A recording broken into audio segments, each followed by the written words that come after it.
자, 13절에 보시면은 오늘이라 불리는 때에 날마다 서로 권면하여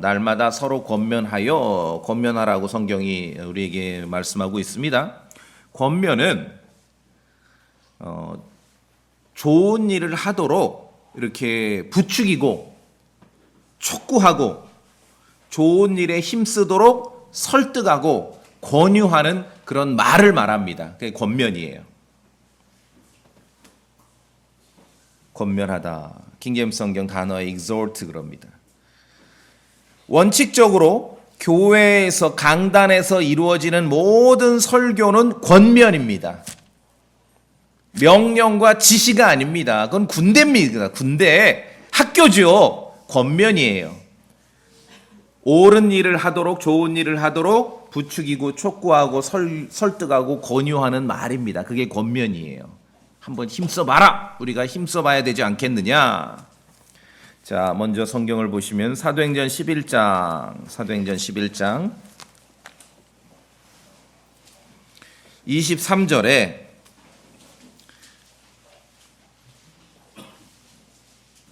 예루살렘에서 안디옥으로 파송받은 바나바가 이제 안디옥에 와서 사도행전 11장 23절에 이런 일이 있었습니다. 그가 도착하여, 여기서 그는 바나바입니다. 안디옥에 도착한 것이에요.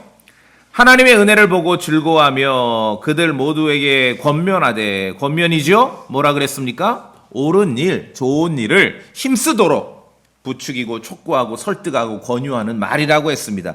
권면하되 그들이 마음에 작정을 하고 주께 붙어 있으라고 권면하였으니, 사실 설교죠. 설교. 교회의 설교, 강단의 설교는 원칙적으로 권면입니다. 명령과 지시가 아니죠. 예. 다시 본문으로 오시면 날마다 서로 권면하여, 뿐만 아니라 성도가 성도에게 하는 것은 권면이에요. 명령하고 지시하는 거 아니에요. 제일 못난 모습이 뭐냐면, 교회에서 이렇게 만났는데 뭐야 이게 나보다 한 10살 어려? 그러면 명령하고 지시하고, 이건 신앙생활 잘 못하는 겁니다. 성도가 성도에게 하는 것은 권면이에요. 권면. 그래서 아무리 세게 말하고 강하게 말하더라도 권면이라는 것은 결국은 선택하고 결정하는 것은 듣는 사람이 하는 것입니다. 본인이 하는 것이에요. 복음을 전하는 것도 마찬가지고 우리가 신앙생활, 믿음생활 하는 것도 마찬가지죠. 따라서 이 권면이라는 말은, 잘 들어보세요. 권면이란 말은 이제 한자에서 익숙치 않지요. 그러나 아주 좋은 말입니다. 권면이라는 말은 법과 규정이 지배하던 구약의 이스라엘 자손들에게는 해당하지 않습니다. 이 단어는. 그러지 않겠습니까? 아니, 모세 율법이 서슬퍼런 시절에 뭔 권면을 하겠어요. 그냥 지시하고 명령하지요. 안 하면 죽어, 이거지요. 그래서 이것은 신약의 말이에요. 신약의 교회의 말인 거예요. 예수 그리스도 안에서 은혜의 복음을 믿는 성도들에게 알려주는 것이 권면하다. 구약의 이스라엘 사람들에게는 해당하지 않아요. 그 사람들은 법과 규정이 지배했거든요. 명령하고 지시하고 순종할래 불순종할래 그거밖에 없습니다. 권면은요, 신약 성경의 단어이고 교회를 위한 단어이고 그리스도인을 위한 단어이고, 그래서 성도는 말씀에 있는 바와 같이 날마다 서로 권면해서 마음이 강팍하게 되지 않도록, 강팍이 아니라 강팍입니다. 한번 읽었지만 다시 해보세요. 강팍이에요? 강팍이에요? 읽어보세요. 강팍하게 되지 않도록 권면하는 것이에요. 옳은 일에 힘쓰도록, 옳은 일을 하도록 촉구하는 것이고, 옳은 일에 매진하도록 설득하는 것이고, 그런 말입니다. 그래서 죄로 인해서 마음이 강팍하게 되지 않도록, 강팍이라는 것은 마음이 딱딱해진다는 겁니다. 단단해지는 걸 말해요. 구원받은 성도가 신앙생활이 잘 안 되는 것은 겉으로는 여러 가지 이유와 모습이 있겠지만 성경이 가르치는 건 하나예요. 마음이 딱딱해졌다는 거예요. 마음이 굳었다는 거예요. 강팍해진 거예요. 마음이. 그렇게 되지 않도록 서로 권면하는 거예요. 강단에서 권면하고 성도가 서로에게 권면하고 말을 아무리 세게 하더라도 본질적으로 명령하고 지시하는 관계가 아니라 교회는 권면하는 관계입니다. 동의되십니까? 권면해야 돼요. 강단에서 목사가 맨날 명령하고 지시하면은요 피곤해요. 다 살아보셨잖아요. 그렇게 피곤해요. 권면해야 됩니다. 결국은 선택과 결정은 각자에게 달린 문제입니다. 이것이 주님께서 교회를 통해서 이루시고자 하는 어떤 신앙의 가치입니다. 자, 히브리서 3장은 구약 광야 시대 이스라엘 자손의 모습을 보여주면서 오늘날 교회 성도들로 하여금 신앙생활을 배우도록 우리에게 하고 있는 것입니다. 광야 시대 이스라엘 자손들의 문제점은 여러 가지가 있지만 마음이 강팍하다는 것이었습니다. 마음속으로 잘못을 범하는 것이었어요. 겉모습으로 순종하되 순종하지 않되 이것도 물론 중요하지만 가장 본질적인 것은 마음이 강팍한 거예요. 마음이 굳어졌다는 거예요. 오늘 성경에서 가르치는 대로 강팍하다는 것, 마음이 굳었다는 것은 마음이 참 고집이 세고 까다롭다는 거예요. 이거 좋은 거 아니에요. 이건 아주 십자가 우리의 믿음의 반대쪽에 있는 겁니다. 고집 세고 까다로운 것은요 주님 보실 때 아주 싫어하는 거예요. 이것은 이스라엘 자손이 광야에서 그래서 망한 거예요. 주 하나님께서 하시는 일을 날마다 지켜보면서도 그들의 마음은 저 멀리 가 있었던 것이에요. 악한 마음이 있어 살아계신 하나님을 떠나는 일이 생기지 않도록 조심하라고 12절에 경고하고 있죠. 자, 그래서 겉모습으로 법을 지키거나 겉모습으로 선을 행하거나 겉모습으로 되게 막 바지런을 떨어서 막 열심히 뭘 해요. 그걸 하지 말라는 게 아니라 때로는 그것만으로는 우리의 주님 앞에서의 그런 정말 본질적인 신앙생활에 아무 의미가 없을 수 있어요. 사람 앞에서는 대단하죠. 와, 사람들은 막 겉모습만 칭찬하고 박수쳐. 그러면 그 길로 가면은 우리가 서로 겉모습만 이렇게 막 박수치고 인정하고 칭찬하고 그렇게 하면은요 다 영적으로 망하는 길로 가는 거예요. 성경이 가르치는 것은 광야의 이스라엘 자손을 통해서 그 실상을 보여주는데 겉으로 율법을 잘 지켰든 안 지켰든 중요한 것은 그들의 마음이 강팍해졌었다는 거예요. 마음이 주님으로부터 멀어졌다는 것이죠. 그 문제를 경고하는 거예요. 세상 사람들이 볼 때 소위 그냥 우리의 믿음, 우리의 신앙을 하나의 이제 종교로 구분하면 세상은 그래. 뭐 기독교는 사랑의 종교다. 많이 들어보셨죠? 예. 뭐 사랑의 종교라고 표현하는 것이 나쁜 표현은 아닙니다. 근데 이것은 성경을 모르는 사람들이 하는 말이지요.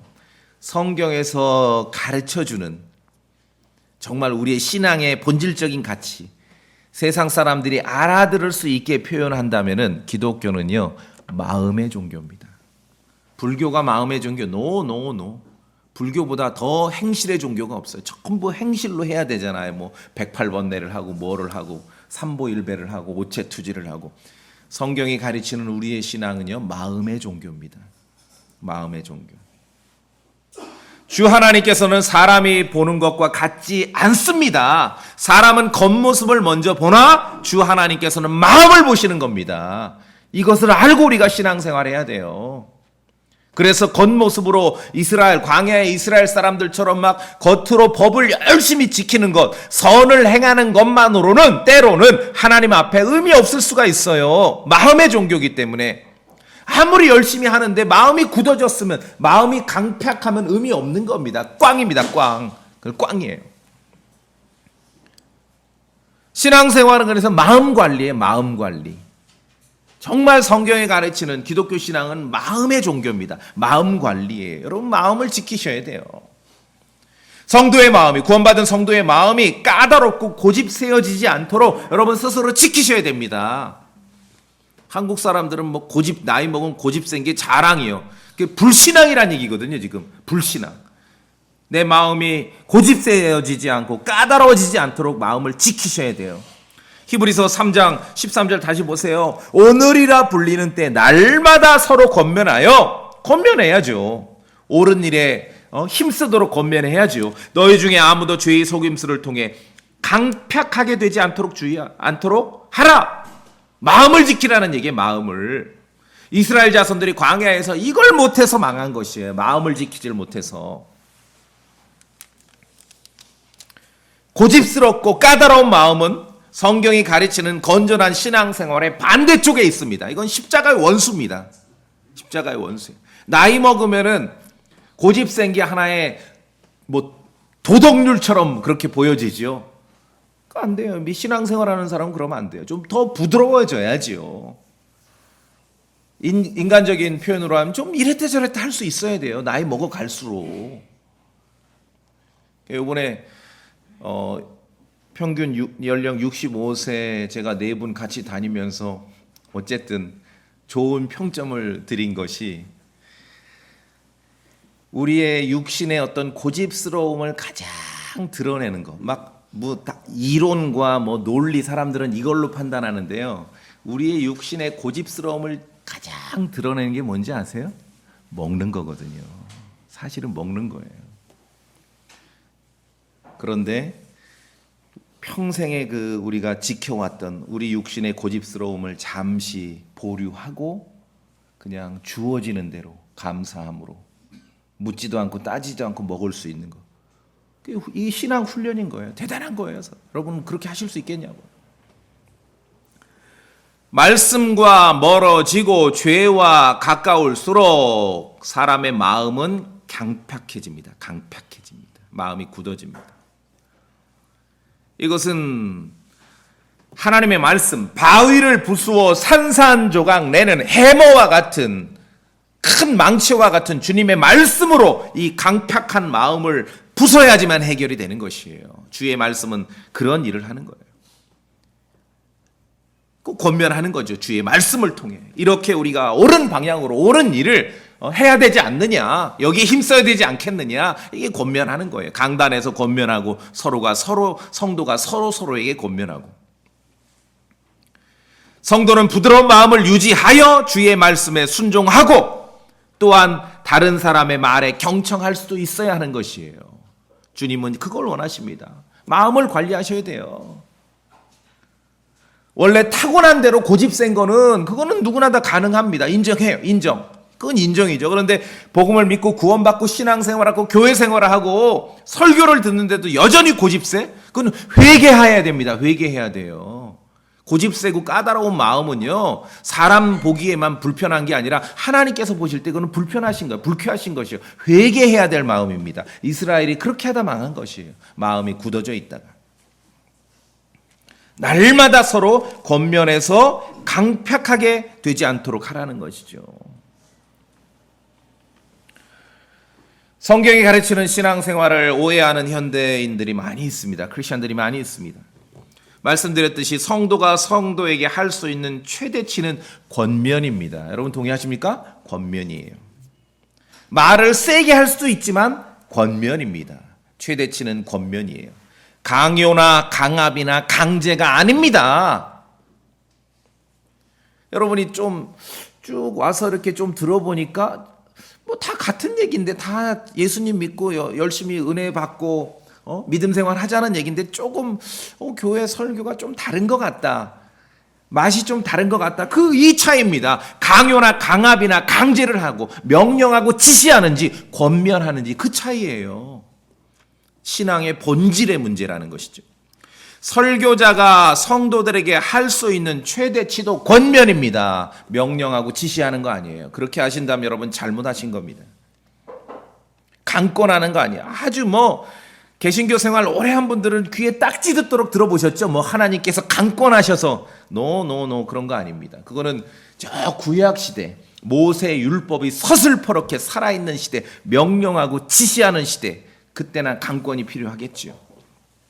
올바르고 정확한 신앙은 믿음 안에 거하도록 권면하는 일입니다. 강권하는 게 아닙니다. 예. 그런 간증을 가끔 들어요. 어느 목사님, 어느 설교, 제가 좀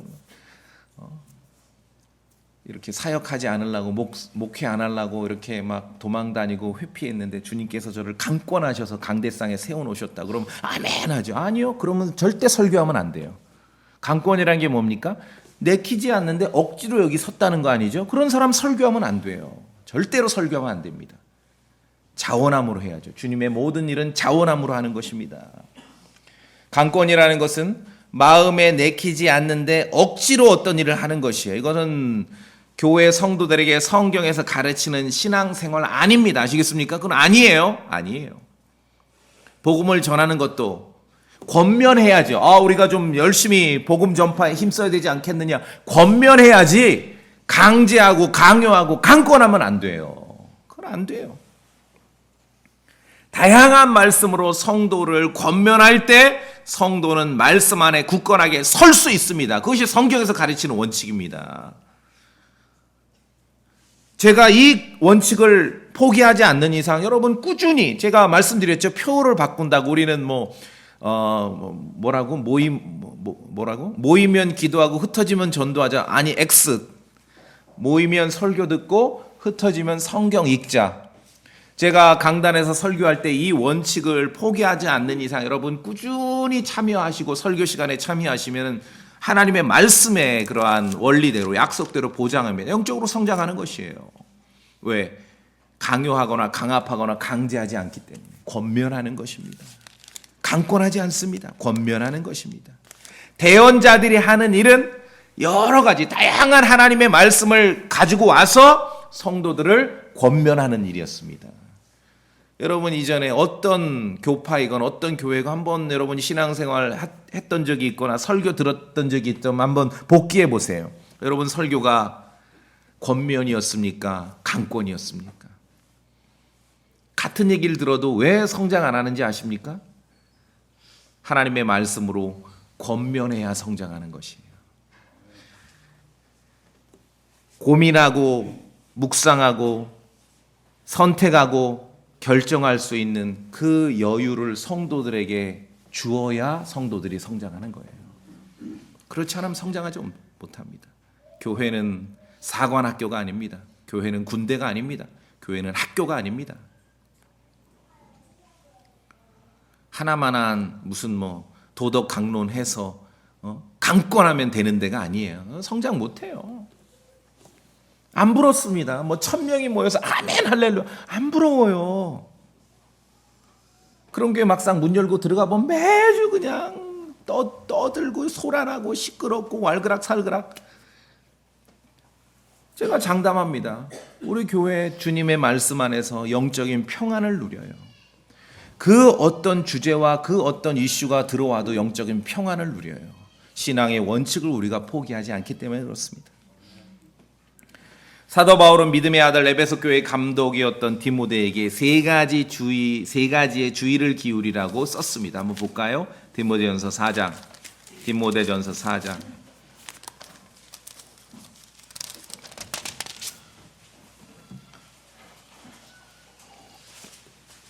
13절. 디모데전서 4장 13절. 뭐라고 썼는가 읽어볼까요? 시작. 내가 갈 때까지 읽는 것, 권면하는 것과 교리에 주의를 기울이라. 에베소 교회 감독 디모데였죠. 세 가지. 첫째, 읽는 것, 리딩 읽어요. 성경을 읽고 좋은 글을 읽으셔야 됩니다. 성경을 읽고 좋은 책을 읽으셔야 됩니다. 늘 말씀드리죠. 나는 성경만 읽는다. 그 사람 조심하셔야 됩니다. 조심하셔야 돼요. 성경은 아는지 모르지만 좋은 글을 안 읽으면은 정확한 그런 언어 구사와 소통을 못하는 거고 사람에 대한 이해가 없게 돼요. 외골수가 되죠. 읽는 것. 그 다음에 두 번째가 뭡니까? 권면하는 것. 강단에서 설교하는 게 권면이고 성도가 성도에게 할 수 있는 최대치가 권면이라고 말씀드렸죠. 강권이 아닙니다. 어느 못난 사람들, 신앙의 본질도 이해를 못하는 사람들이 성경의 이 권면이라는 정말 아름다운 성경 단어들을 다 삭제하고 여기다 강제하고 강요하는 단어들로 바꿔버려요. 강권한다. 그건 신앙의 본질을 모르는 거예요. 지금 이해를 못하는 거예요. 강권하고 강제하고 강요해서 절대로 한 사람 한 사람이 말씀 안에서 성숙할 수 없습니다. 사관 학교는 만들 수 있겠지요. 토종 이단들의 특징이 뭡니까? 막 군대 조직 같지요. 그걸 또 지들 뭐 사진 찍고 비디오 찍어서 자랑을 해. 와, 뭐 참된 목사님이 오십니다 하면 벌떡 일어나 막 군대 조직 같아. 그게 자랑스러워. 토종 이단들은. 신앙이 아니에요, 그것은. 권면해야 우리가 말씀 안에 성숙할 수 있습니다. 그리고 교리의 주의를 기울이라. 말씀드렸듯이 설교자가 하는 설교의 기본은 권면입니다. 권면이에요. 말씀으로 권면하는 일입니다. 하나만한 소리로 맨날 뭐 도덕강론하는 게 아니라 성경 구절, 다양한 본문으로 여기에 이런 내용이 써 있고 이런 단어가 있습니다. 본문을 가지고 권면하는 것이죠. 만약에 여러분 어떤 목사가 있는데 강제하고 강요하고 강권하는 목사가 있다. 그 사람 매우 나쁜 사람입니다. 거기서 신앙을 배우시면 안 돼요. 성장할 수 없습니다. 하나님의 말씀으로 권면해야 성장하는 것이에요. 좋은 일에 힘쓰도록 촉구하고 설득하는 일, 이것이 권면하는 일, 성경이 가르치는 올바른 신앙생활이에요. 그래서 교회에서 나이 어리다고 한참 어리다고 막 본질적인 어떤 내용에 대해서 명령하고 지시하고 그렇게 하지 마세요. 권면하는 겁니다. 설득하고, 그렇죠? 촉구하고. 성도는 그렇게 할 수 있어야 됩니다.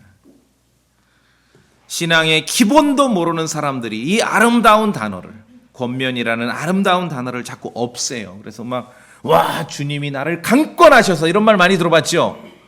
절대로 신앙 성장 못합니다. 장담해요. 강제하고 강요하는 거 아니에요. 그거는 구약의 이스라엘 자손, 모세 율법이 살아있을 때나 지시하고 명령해서 뭔가 이루어졌죠. 이스라엘 자손은요, 구약의 군대 조직이거든요. 그건 군대입니다. 군대. 예외가 없습니다. 근데 우리 군대가 아니에요. 교회입니다. 그리스도의 몸이죠. 자, 그래서 날마다 권면하라. 권면하는 거예요. 서로 격려하는 거죠. 이게 좋더라. 당신도 해봐라. 이렇게 이게 바람직하지 않겠느냐. 그렇게 우리가 해보자. 이렇게 권면하는 것입니다. 날마다 서로 권면하여 강팍하게 되지 않도록 하라. 마음을 지켜야 돼요. 마음. 신앙생활 마음의 문제입니다. 아시겠습니까? 마음의 문제예요. 그래서 제가 계속 이 마음에 대한 중심에서 설교를 하는 것이에요. 자, 성경이 가르치는 권면을 안다면은 어떤 변화가 있는가, 어떤 그리스도인이 되는가 하면 부드러움을 알게 됩니다. 여러분 부드럽단 말 들어보셨어요? 부드럽다. 부드럽다는 말은 부드럽다는 말로만 이해하면 잘 몰라. 저 사람 참 부드러워. 그것도 맞긴 맞는데 그 정도 말은 아니에요. 킹제임스 성경에서 이 부드러움이라고 우리가 번역한 거는 영어로 젠틀이란 말 써요. 들어보셨어요? 젠틀맨 뭐라고 해요? 여러분 Ladies and gentlemen 하면 뭐예요? 신사, 숙녀 여러분. 숙녀, 신사 여러분. 젠틀맨 하면 신사죠, 신사. 젠틀맨 하면 신사인데 그때 젠틀을 우리가 이제 부드럽다라고 우리말로 표현합니다. 부드럽다. 먼저 봅시다. 갈라디아서 5장. 갈라디아서 5장.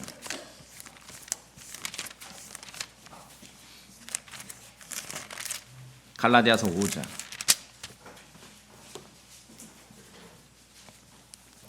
22절에 제가 봅니다.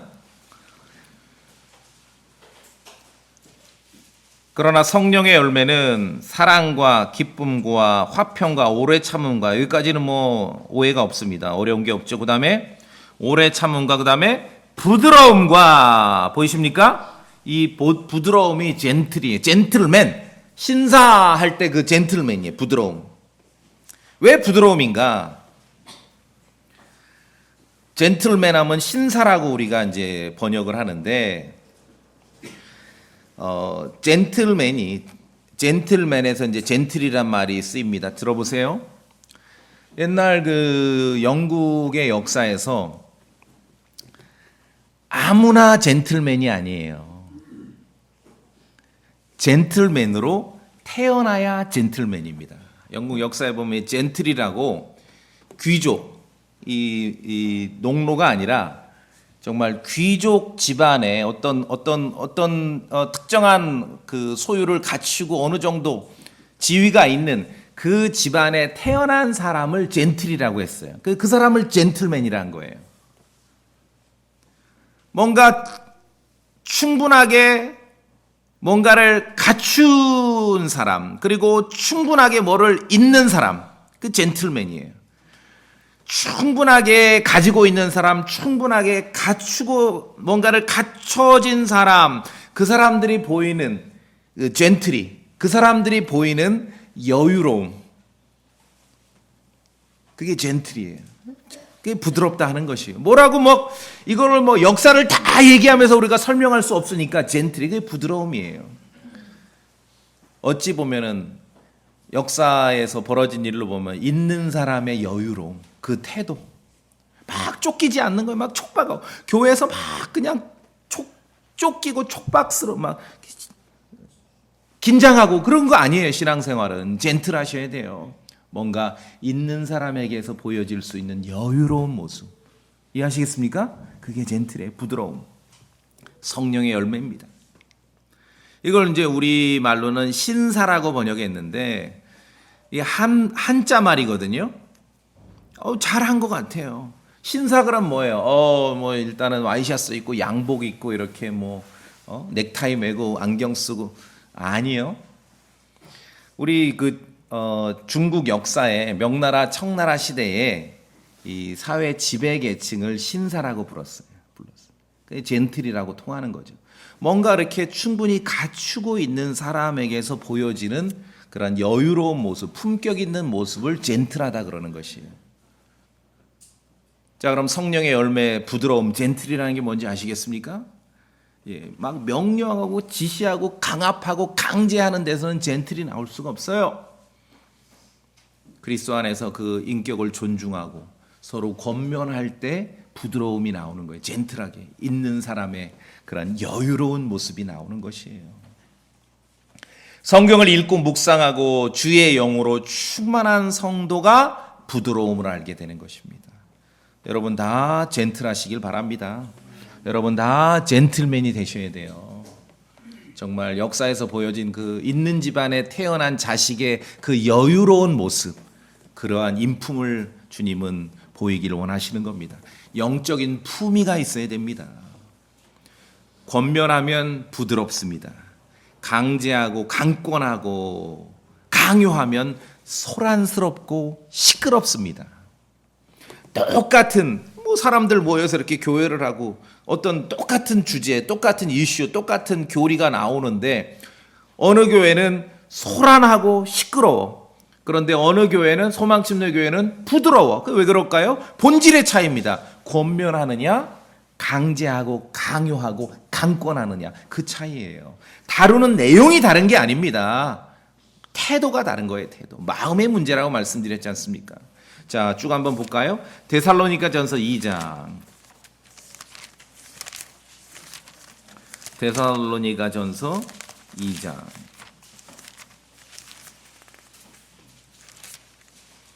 7절. 데살로니가전서 2장 7절. 소리내 읽겠습니다. 데살로니가전서 2장 7절입니다. 찾으셨습니까? 시작. 유모가 자기 아이들을 돌보듯 너희 가운데서 부드러운 자가 되었노라. 예, 이게 젠틀입니다. 이게 젠틀이에요. 디모데후서 2장.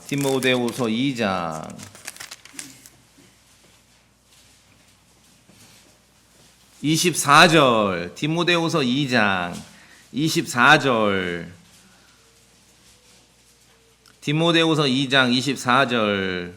주의 종은 같이 읽습니다. 디모데후서 2장 24절 시작. 주의 종은 결코 다투지 말아야 하며 모든 사람에게 부드러우며 가르치기를 잘하며 인내하며. 주의 종에 대해 다투지 말라. 모든 사람 부드러우라.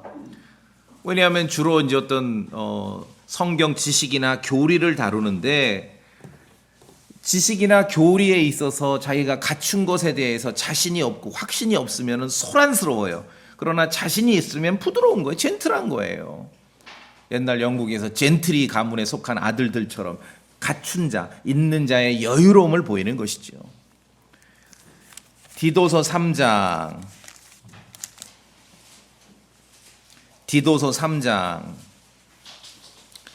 2절입니다. 디도서 3장 2절입니다. 같이 읽습니다. 디도서 3장 2절 아무도부터 시작. 아무도 비방하지 말며 말다툼하는 자가 되지 말고 부드러우며 모든 사람에게 온전히 온유함을 보이게 하라. 지금 젠틀, 부드러움과 관련된 구절들을 보니까 그 반대쪽에 뭐가 있습니까? 전부 지금 소란스러운 걸 말하죠. 여기서 디도서 3장 2절에 말다툼한다는 거예요.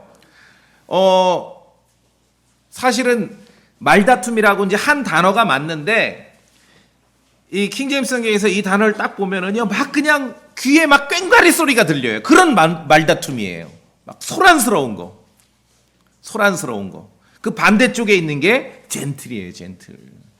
권면할 때 말씀 안에서 우리가 서로의 그리스도 안에서의 그러한 인품을 존중하며 권면할 때 부드럽게 되는 것입니다.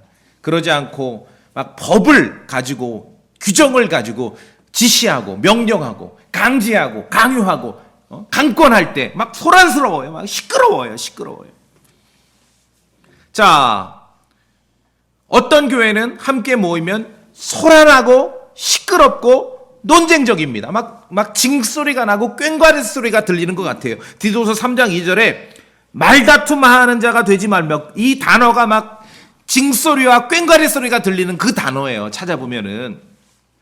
왜 어떤 교회는 크리스천들이 모이는데 소란하고 시끄럽고 논쟁적입니까? 뭘 모르기 때문에 그러죠. 뭘 모릅니까? 오늘 히브리서 3장에 권면하잖아요. 권면을 모르는 거예요. 권면.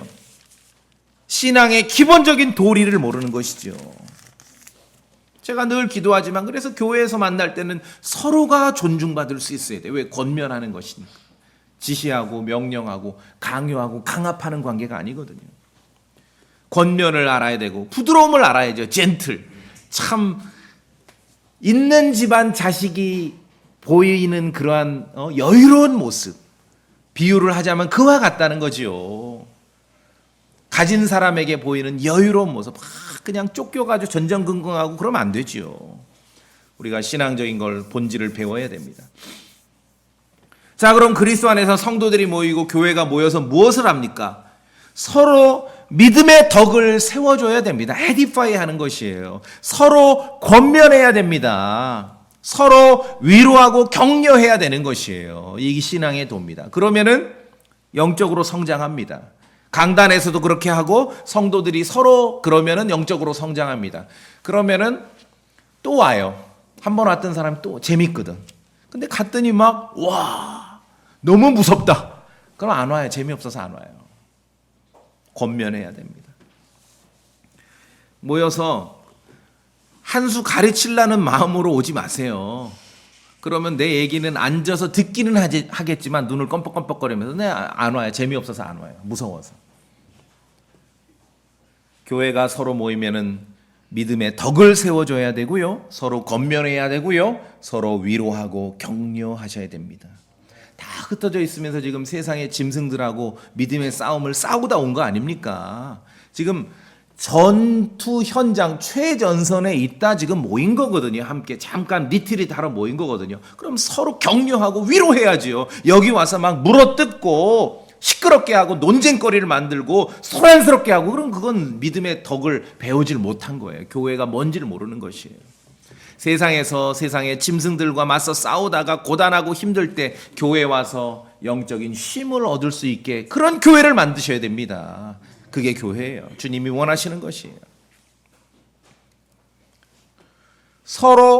성도들이 서로 다른 입장을 가져도 문제 없는 것을 문제 삼지 마세요. 동의하십니까? 예. 성도들이 서로 다른 의견이 있어도 문제가 없는 것을 가지고 소란스럽게 할 이유가 없습니다. 다른 입장이어도 문제 없는 것으로 문제 삼는 것은 권면하려는 태도가 아니라 강권하려는 태도가 있어서 그런 것이에요. 그건 신앙의 도가 아닙니다. 보면은 학교 다닐 때 박수 못 받아본 사람들이 꼭 교회에서 박수 받아보려고 그래. 그러면 문제가 생기는 거지요. 아니 뭐 몇십 명, 몇백 명 앉혀놓고 박수 받는다 한들 인생 뭐 그렇게 크게 변화되는 거 아니거든요. 그렇죠? 우리 교회는 제가 아주 처음부터 목회자로서 설교자로서 제가 말한 게 있어요. 우리 교회는요, 성경 해석의 자유가 있습니다. 정말이에요. 성경 해석의 자유가 있습니다. 나의 해석을 강제하거나 강요하거나 강권하지 않습니다. 그러니까 여러분들도 여러분의 해석을 다른 성도들에게 강요하거나 강권하거나 강제하지 마세요. 성경 해석의 자유가 있습니다. 우리가 같아야 될 것은 몇 가지 안 돼요. 킹제임스 성경이 하나님의 말씀이라는 이 역사적이고 준엄한 사실, 이건 같아야지요. 소망침례교회 왔는데 뭐 NIV도 괜찮고 뭐 ESV도 괜찮은 것 같고 개혁 성경도 괜찮은 거 같고 그건 안 돼요. 그 다음에 은혜의 복음은 같아야지요. 그리스도께서 나를 위해서 나를 대신해서 십자가에서 죽으셨고 묻히셨다가 셋째 날에 죽은 자들로부터 다시 살아나셨다는 그 은혜의 복음, 그리스도께서 하신 일에 대한 그 믿음, 그것을 믿으면 우리가 구원받는다는 은혜의 복음은 같아야지요. 소망침례교회 왔는데도 뭐 그래도 좀 십계명은 좀 지켜야 되지 않겠냐고 그러면 이제 곤란한 거예요. 그런 건 안 돼요. 그렇죠? 그리고 어떤 교회, 우리가 말씀에 따라 지역교회를 이루어서 교회는 감독이 있고 집사가 있고 성도가 있고 이런 교회의 성경이 가르치는 기본 틀에 대해서는 같아야지요. 그게 아니라 이거 뭐 좀 당신이 한 6개월 설교했으니까 나도 한번 하자 뭐 그런 식으로 그거는 용납이 안 됩니다. 성경이 가르치는 교회에 대한 인식과 기본 틀은 같아야지요. 나머지는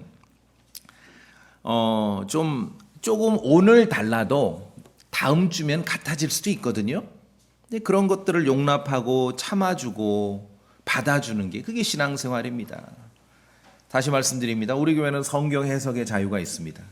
나의 해석을 강제하지 않습니다. 여러분도 여러분의 해석을 다른 성도에게 강제하지 마세요.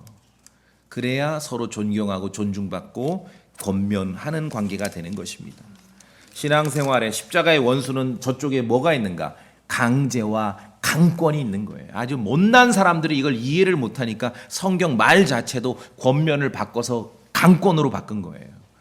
장담합니다. 절대로 신앙생활 안 됩니다. 강권에서 권면하셔야 됩니다. 나의 말이 권면의 말인지 강제이고 강권이고 강요인지를 따져보셔야 돼요. 나의 태도가 충분히 갖춘 사람에게서 나오는 여유로움이고 부드러움인지 아니면 뭔가를 막 쫓기는 사람에게서 나오는 시끄러운 모습이고 소란스러운 모습인지를 좀 따져볼 일입니다. 이스라엘 자손이 광야 시대 40년 동안 날마다 만나를 먹었습니다. 겉모습으로는 법을 지키는 삶을 살았습니다. 그렇게 보였습니다. 그러나 오늘 히브리서 3장에 마음으로는 그들이 하나님을 떠났습니다. 죄와 가까워 고집스러운 마음으로 살았어요. 강팍한 마음으로 살았습니다. 아주 고집스럽고 까다로운 마음을 가지고 살았던 거예요. 하나님께서는 이걸 싫어하시는 거예요. 싫어하십니다. 성경은 그들처럼 살지 말라고 반복해서 경고하고 경고합니다. 자, 다시 히브리서 3장으로 와보세요.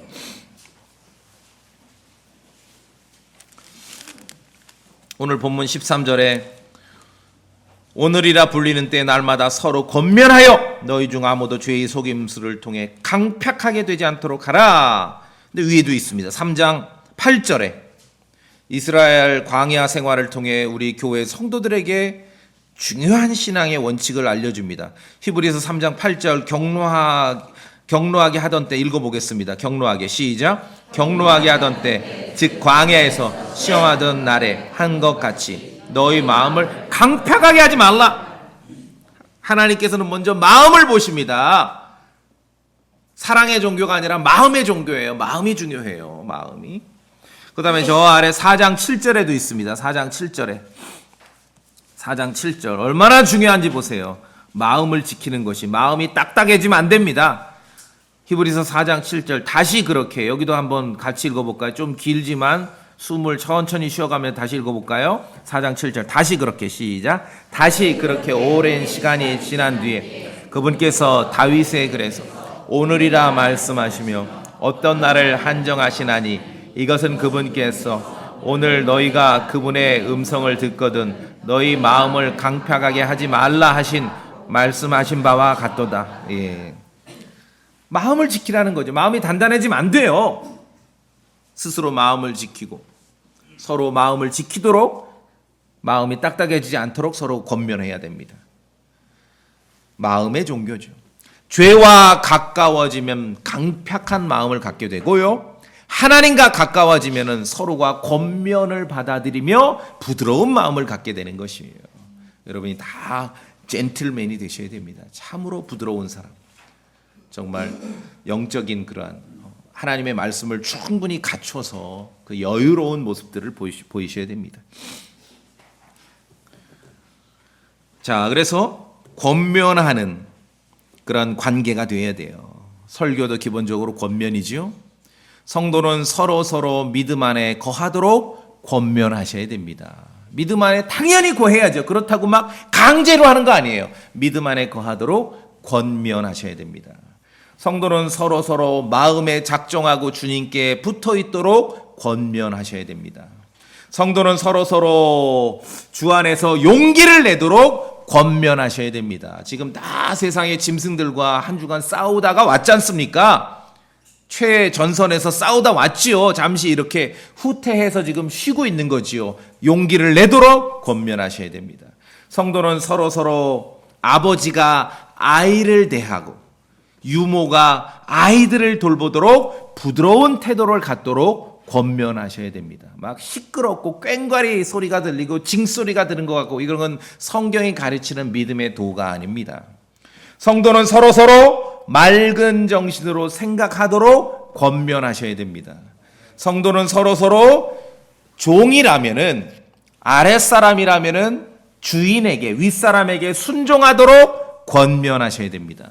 성도는 서로 우리에게 한번 전달된 믿음을 위해서 힘써 싸우라고 권면하셔야 됩니다. 성도는 서로 함께 모이는 일을 패하지 말도록 권면하셔야 됩니다. 교회에 오는 게 당연하니까 막 끌고 오는 거예요. 멱살 잡고.